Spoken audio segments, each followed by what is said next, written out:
minggu lepas. Makan daging dalam 3-4 hari lepas. Okey, sekarang ni kita akan tanya soalan yang sama, tapi bukan di Malaysia, tapi di dalam negara Syria. Okey, jom. آخر مرة عيد الضحايا العام هذاك اليوم كلت لحمة منين بدي ما عندي مصاري اشتري واكل لحمة من 4 شهور من 5 شهور لحمة الغنم ما نقدر ناكلها يا اخي غالية بالعيد ما نقدر نشتريها. أقول لك أبوي من العيد للعيد لحم الغنم والله من العيد للعيد لا ناكل. برمضان أكلت شوي. ليش شوي؟ لأنه إحنا كتار بالخيمة.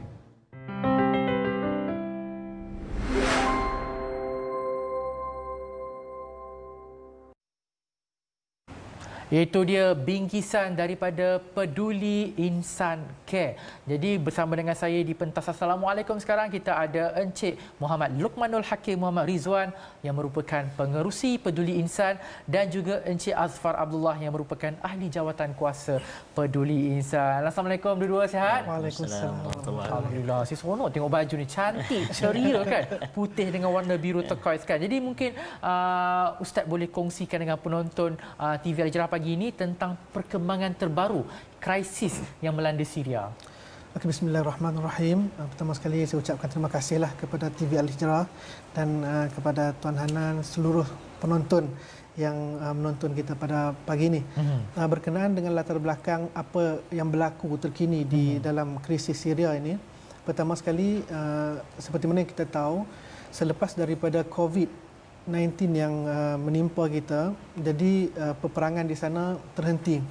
Tetapi bukan bererti bahawa terhentinya problem dan kemusnahan dan kerosakan di sana.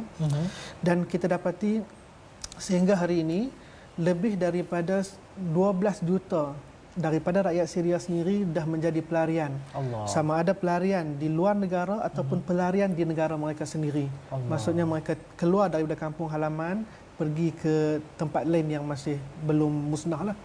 Tapi yang lebih teruk daripada itu, mereka tidak memiliki sebarang tempat untuk berteduh. Mereka hanya ada kemah jika disediakan dan jika mereka mampu.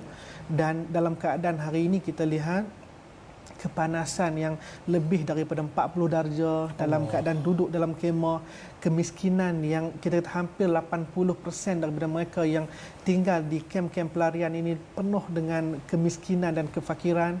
Di samping itu mereka juga dalam keadaan yang hampir setiap daripada keluarga mereka ada salah seorang daripada ahli keluarga mereka yang kehilangan, yang dah meninggal dunia hasil daripada peperangan yang cukup kejam yang berlaku sekarang ini. Allahu Akbar. Jadi saya pernah pergi Syria.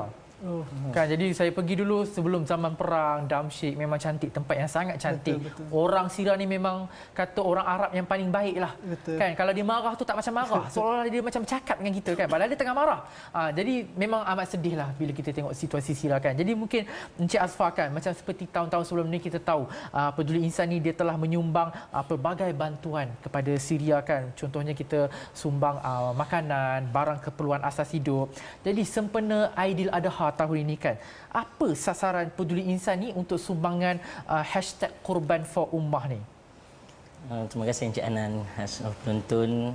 Assalamualaikum TV Al-Hijrah. Seperti yang kita sedia maklum ya, kenaan dengan krisis Syria yang sudah hampir mencecah 9 tahun. Bermula dengan krisis itu juga kerja kita sebelum ini untuk menyampaikan sumbangan. Sudah pastilah hasrat utama kita, sasaran utama kita ialah untuk menolong mereka yang miskin, fuqara dan yang menjadi mangsa kepada pelarian. Inilah misi utama kita dalam semua kempen-kempen kita. Sekarang musim korban, seluruh dunia akan cerita tentang pembahagian daging dan sebagainya. Dan seperti yang kita tengok dari video tadi, bagaimana orang Syria yang menjadi mangsa peperangan ini untuk mendapatkan daging dalam tempoh setahun itu satu yang sukar, bahkan hampir mustahil. Jadi sudah pasti hasrat kita yang paling utama ialah kita selain daripada nak menutup kemiskinan, berikan sedikit makan dan menutup kebuluran ini, kita juga nak sampaikan kasih sayang orang Malaysia melalui kempen Korban for Ummah ini. Kita menyasarkan dalam kempen kali ini untuk sekurang-kurangnya kita boleh bahagikan daging kepada antara 25,000 ke 30,000 keluarga. Yang paling kurang lah agar kita boleh capai target ini. Dengan itu kita berhasrat untuk mencapai sekurang-kurangnya 1,000 penyertaan, sama ada dengan kempen Korban fa Ummah, korban, ataupun melalui kempen Sedekah Adha. Okey, Sedekah Adha atau korban ya? Ya. 1,000 penyertaan. Kita harap boleh capai target kita. InsyaAllah. Jadi rakyat Malaysia cepat-cepat kita kena capai target ni bersama-sama kan. Jadi Ustaz Luqman, macam Encik Azfar cakap tadi kan, rakyat Syria ni akses kepada daging tu susah. Betul. Kan? Macam kita ni dekat Malaysia ni memang sangat beruntung. Jemu makan daging, tukar makan ikan. Jemu makan ikan, tukar makan ayam. Jemu lagi, tukar balik daging kan. Jadi Syria ni memang susah kan. Tambah pula dah nak dekat dengan Aidiladha ni kan. Jadi saya nampak ada perkongsian Peduli Insan di Facebook di mana ada package sempena Aidiladha ni kan dengan tujuan untuk membantu rakyat Syria. Mungkin Ustaz boleh kongsikan maklumat mengenai package tersebut. Okey, baik. Terima kasih Tuan Hanan. Berkenaan dengan kempen dan program kita sempena Aidiladha ni, kita bahagikan kepada dua lah, seperti mana yang Tuan sebut tadi. Pertama sekali Korban for Ummah, yang mana kita akan belikan melalui penyertaan orang ramai daging binatang-binatang yang layak disembelih lah. Contohnya package kita bahagikan kepada 3. Yang pertama sekali kambing, yang mana harga dia 1 ekor sekitar RM1,000. Dan yang kedua lembu, satu bahagian 850, dan yang ketiga unta sebanyak 900. Jadi dengan bahagian ini yang minimal lah untuk korban. Tetapi dalam masa yang sama kita percaya ada sebahagian merasakan bahawa jumlah ataupun harga yang sedemikian agak besarlah berbanding di tempat lain.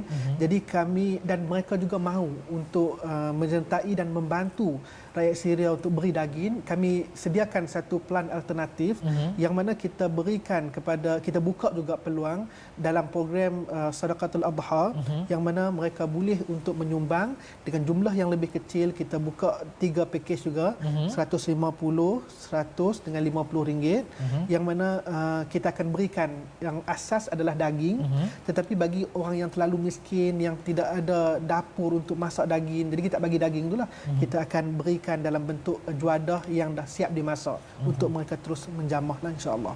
Itu di antara package-package yang kita ada bersama dengan Peduli Insan kan. Jadi mungkin Cik Azfar boleh terangkan kepada penonton bagaimana cara untuk menyampaikan sumbangan ataupun derma melalui Peduli Insan. Ya, untuk mudah akses ke Peduli Insan, tuan-tuan dan puan-puan sekalian boleh search insancare.org ataupun melalui Facebook kami lah, Pertubuhan Peduli Insan Malaysia. Pertubuhan Peduli Insan Malaysia, seperti yang tuan-tuan boleh lihat di sini. Dan nombor telefon yang tertera 013-3968-840 ataupun 017-744-595.